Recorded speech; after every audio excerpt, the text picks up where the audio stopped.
আসসালামু আলাইকুম। আজকের ভিডিওতে আমি দেখাবো কিভাবে ক্যাপকাট ডাউনলোড এবং ইনস্টল করতে হয় এবং এর পাশাপাশি অ্যাকাউন্ট সেটআপটাও দেখিয়ে দিব। চলুন তবে শুরু করা যাক। প্রথমে একটি ব্রাউজার ওপেন করব এবং ব্রাউজারে টাইপ করব www.capcut.com। এটি তাদের অফিসিয়াল ওয়েবসাইট। আমি সবসময় রিকমেন্ড করব যে কোনো সফটওয়্যার ডাউনলোড করার সময় অবশ্যই তাদের অফিসিয়াল ওয়েবসাইট থেকে ডাউনলোড করবেন, এতে করে আপনার কম্পিউটার রিস্ক ফ্রি থাকবে। তো এই যে এখানে দেখা যাচ্ছে যে ডাউনলোডের অপশন দেওয়া আছে, নিচেও ডাউনলোডের অপশন দেওয়া আছে। তো আমি ডাউনলোড করছি না, কারণ আমার ডাউনলোড এবং ইনস্টল করা আছে। আপনারাও খুব সহজেই ডাউনলোড এবং ইনস্টল করতে পারবেন আশা করছি। তো ইনস্টল করার পরে আপনি এরকম একটা ইন্টারফেস পাবেন। তো ইন্টারফেসের বামে দেখবেন যে সাইন ইন অপশন আছে এবং এখান থেকে আপনি সাইন ইন করতে পারবেন।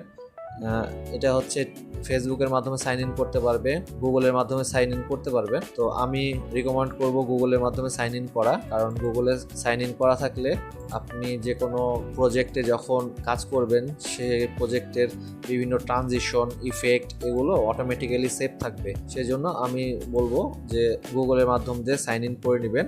এই যে আমি সাইন ইন করে নিলাম, যেখানে আমার লোগো চলে এসেছে, মানে আমার প্রোফাইল পিকচার। আর সাইন ইন ছাড়াও কিন্তু আপনি ক্যাপকাট ব্যবহার করতে পারবেন, তবে ওই যে একটি সমস্যা যে বিভিন্ন ট্রানজিশন যখন ইউজ করবেন সেই সময়গুলোতে সেভ থাকবে না, অটো সেভের অপশনটা ঠিক মতো এটাতে কাজ করবে না। তো এই ছিল আজকের ভিডিও।